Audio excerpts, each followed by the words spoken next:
자료의 핵심 주장은 아주 명확합니다. 지금 정부가 추진하는 의대 증원은 미래에 벌어질 영토 확장을 대비한 일종의 의료 예비군을 키우는 작업이라는 거죠. 의료 예비군요? 표현부터가 심상치 않네요. 네, 여기서 말하는 영토 확장이란 좁게는 북한 지역의 흡수 통일, 그리고 넓게는 만주 지역에 대한 경제적, 문화적 영향력 확대를 다 포함하는 개념이고요. 그리고 이 모든 계획의 배경에는 바로 미국과 중국의 패권 다툼이라는 거대한 파도가 있다는 분석입니다. 지금의 혼란은 그 파도 위에서 우리가 더 큰 미래로 나가기 위해 치르는 비용이라는 그런 시각이죠. 그럼 가장 기본적인 질문부터 시작해봐야겠습니다. 다들 아시다시피 한국은 출산율이 0.6명대까지 떨어졌잖아요. 네, 세계적으로 유례가 없죠. 상식적으로 생각하면 앞으로 환자 수가 줄어들 텐데 왜 정부는 10년, 15년 뒤에 의사가 수천 명씩 더 필요하다고 이렇게까지 강하게 밀어붙이는 걸까요? 우리가 모르는 변수가 포함되어 있다고 보는 거죠? 맞습니다. 그 숨겨진 변수, 그게 바로 북한입니다. 자료의 분석에 따르면 정부가 제시하는 미래 의사 수요 추계에는 현재 대한민국 인구 5천만 명이 아니라 북한 인구 2,600만 명에 더해진 일종의 통일 한국의 인구 구조가 전제되어 있다는 겁니다. 정말 엄청난 가정이네요. 그렇죠. 남북이 통일되거나 혹은 북한의 급변 사태가 발생해서 우리가 그 지역을 관리해야 하는 상황, 그걸 상정한 계산이라는 거죠. 정부 정책이 수십 년 뒤에 일어날지도 모를 북한의 붕괴를 전제로 설계되었다는 건데 그 주장을 뒷받침할 만한 근거나 정황이 자료에 더 언급되어 있나요? 물론입니다. 자료는 북한의 의료 시스템이 사실상 붕괴 상태라는 점을 여러 탈북 의료인들의 증언이나 국제기구 보고서를 인용해서 아주 상세히 설명하거든요. 결핵 같은 전염병은 물론이고 과거 한국에선 사라진 지 오래인 기생충 질환, 그리고 만성적인 영양실조로 인한 문제들이 사회 전반에 만연해 있다는 거죠.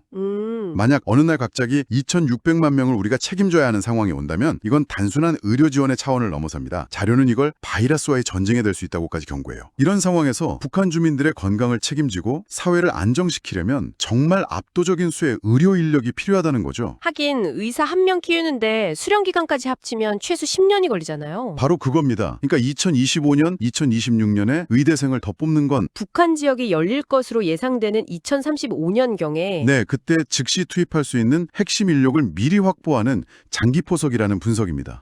그래서 정권이 바뀌어도 이 정책만큼은 계속 이어져 왔던 거군요. 그렇죠. 보수 정부든 진보 정부든 상관없이 의대 증원은 항상 만지작거리던 카드였는데 그게 단순히 표 계산이 아니라 이런 거대한 밑그림이 깔려 있었기 때문이라는 해석이네요. 맞습니다. 자료에 나온 유사시 북파할 의사라는 표현이 아주 노골적이면서도 핵심을 찌르는 것 같습니다. 그렇죠. 국내 정치의 렌즈로는 이게 뭐 좌우의 이념 대립으로 보이지만 국가 생존 전략이라는 더 큰 렌즈로 보면 이건 이념을 초월한 필연적인 선택이라는 게 자료의 주장입니다. 알겠습니다.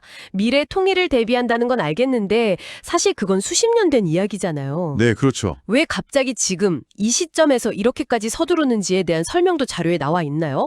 바로 그 지점에서 이야기가 한반도를 넘어 세계로 확장됩니다. 왜 지금인가? 이 질문에 대한 답을 미중 패권 경쟁의 현재 상황에서 찾고 있습니다. 자료가 아주 과감한 표현을 쓰는데 미국이 중국을 죽이기로 결심했다고 단언합니다. 그리고 중국은 지금 외부의 공격이 아니라 내부의 문제로 스스로 무너져 내리는 중이라고 분석하죠. 중국이 무너진다는 주장도 사실 어제 오늘 얘기는 아닌데 뭔가 좀 구체적인 근거를 제시하고 있나요? 네, 아주 구체적으로 세 가지를 짚습니다. 첫째는 모두가 아는 부동산 위기. 네. 둘째는 그림자 금융으로 대표되는 지방정부의 천문학적인 부채. 그리고 셋째가 바로 인구절벽입니다.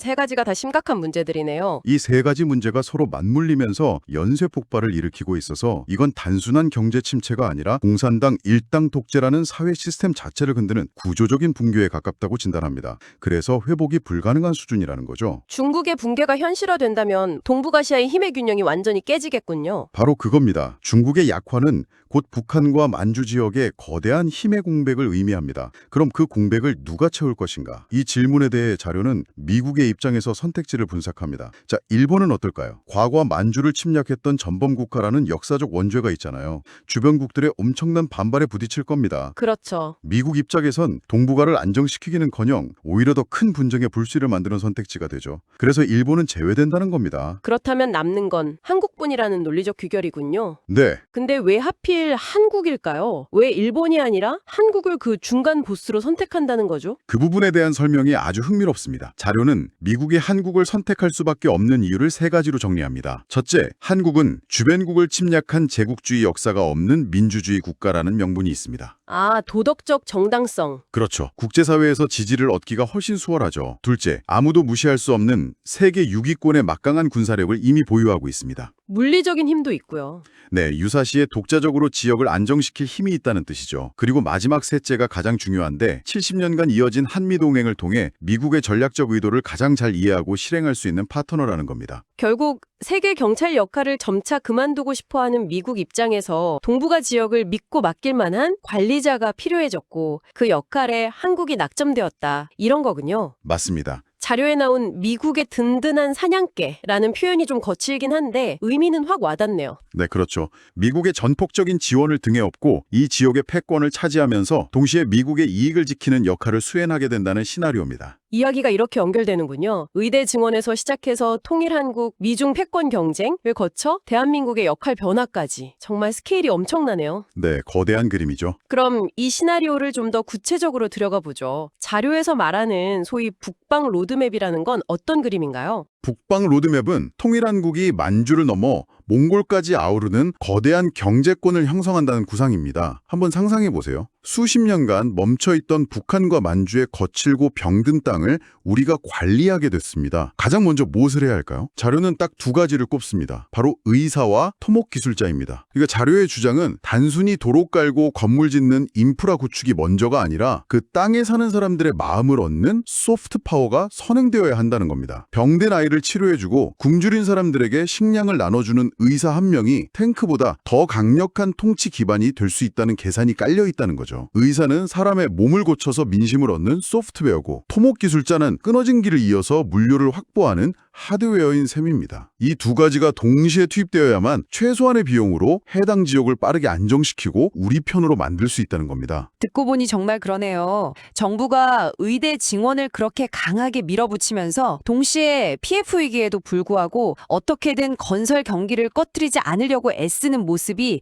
이게 딱 겹쳐 보입니다. 네, 이게 다 미래 북방 개척을 위한 핵심 인력풀을 지금부터 유지하고 확보하려는 큰 그림의 일부라는 해석이군요. 네, 자료는 그렇게 주장하고 있습니다. 지금 당장은 과잉 인력 같지만 10년 뒤 북방의 문이 열리는 순간 이들은 돈 주고도 구할 수 없는 가장 귀한 국가 자산이 될 거라는 예측이죠. 지금 당장 눈앞의 문제만 보다가 20년 뒤에 만주 벌판을 달리는 KTX를 상상하려니 머리가 어질어질합니다. 솔직히 좀 비현실적으로 들리기도 하고요. 자료가 그리는 미래는 구체적으로 어떤 모습인가요? 아주 담대합니다. 부산에서 출발한 KTX가 원산과 나진, 선봉을 지나고 만주 하얼뱅과 단둥을 거쳐서 시베니아 횡단 철도랑 연결돼 유럽까지 달리는 겁니다. 유럽까지요? 네, 동시에 북극 항로가 본격적으로 열리면 부산항과 나진항은 아시아와 유럽을 잇는 전 세계 물류의 심장이 될 수 있다는 거죠. 와... 한반도가 더 이상 유라시아 대륙의 동쪽 끝에 고립된 섬나라가 아니라 대륙과 해양을 잇는 진정한 허브 국가, 표현을 빌리자면 제국이 된다는 겁니다. 그 시점을 2045년으로 보고 있는 거고요. 네. 그런데 이렇게 엄청난 계획이 있다면 왜 정치인들은 국민들에게 솔직하게 설명하고 동의를 구하지 않는 걸까요? 미래 통일을 대비해야 하니 의사를 늘려야 합니다. 라고 말하면 더 설득력이 있지 않을까요? 만약 오늘 대통령이 기자회견을 열어서 이렇게 발표했다고 상상해 보세요. 곧 중국이 붕괴하고 북한이 망할 것이니 우리는 만주를 차지할 준비를 해야 합니다. 그래서 의사가 더 필요합니다. 어떤 일이 벌어질까요? 아마 다음 날 중국과 외교가 단절되고 주식시장은 폭락하고 사회는 엄청난 혼란에 빠지겠죠. 생각만 해도 끔찍하네요. 바로 그겁니다. 자료는 이런 거대 전략은 절대 공개적으로 추진할 수 없다고 지적합니다. 그래서 어쩔 수 없이 국민들이 가장 잘 이해하고 공감할 만한 다른 명분을 내세울 수밖에 없다는 겁니다. 그 명분이 바로 고령화나 필수 의료 같은 거군요. 네, 고령화 사회 대비 지역 필수 의료 강화 같은 것들이 바로 그 명분이라는 거죠. 이 명분 뒤에 진짜 목표를 숨기고 의사 집단의 거센 저항과 일부 국민들의 비판을 온몸으로 맞아가면서 묵묵히 계획을 실행하고 있다는 게 자료의 분석입니다. 결국 지금의 갈등과 혼란은 더 큰 미래를 얻기 위해 반드시 거쳐야만 하는 일종의 성장통이라는 시각이네요. 미국을 중심으로 한 서방 세계가 이미 판을 짜놓은 거대한 지정학적 변화의 흐름 속에서 대한민국이 국익을 극대화하기 위한 어쩔 수 없는 선택이라는 겁니다. 자, 그럼 정리를 한번 해보겠습니다. 오늘 우리가 깊이 파고든 자료는 의대 증원이라는 이 첨예한 사회적 갈등의 표면 아래에 훨씬 더 거대하고 장기적인 국가 전략이 숨어 있다고 주장합니다. 있습니다. 그것은 바로 임박한 중국의 붕괴와 북한의 급변 사태라는 이 지정학적 대격변을 기회로 삼아서 한반도를 넘어 만주까지 아우르는 대륙 국가로 발돋움하려는 북방 로드맵이라는 거죠. 그리고 의대 증원은 그 원대한 계획을 실행하기 위한 핵심 인적 자원, 즉 의료 예비군을 확보하는 첫 단추라는 분석이었습니다. 지금 당장의 손익계산이 아니라 20년 뒤에 미래지도를 보고 투자하는 자만이 다가올 북방의 시대에서 새로운 기회를 잡게 될 것이다. 이런 강력한 메시지를 던지고 있네요. 맞습니다. 이 자료는 지금 벌어지는 모든 혼란스러운 사건들이 사실은 이미 짜인 판 위에서 움직이는 말들이라고 이야기합니다. 그러니 눈앞의 현상에 두려워할 필요가 없다고도 말하죠. 여기서 문득 이런 생각이 듭니다. 이 자료의 주장이 1%의 가능성이라도 있다면 지금 우리가 뉴스를 보면서 도대체 저 정책은 왜 하는 걸까라고 고개를 갸웃하게 되는 또 다른 현상들 중에는 과연 어떤 것들이 이 거대한 미래 시나리오의 또 다른 조각일 수 있을까요? 예를 들어 최근 논의되는 이민 정책이나 혹은 특정 산업에 대한 정부의 지원 같은 것들 말이죠. 그 퍼즐 조각들을 한번 찾아 맞춰보는 것도 이 자료를 즐기는 또 하나의 방법이 될 것 같습니다.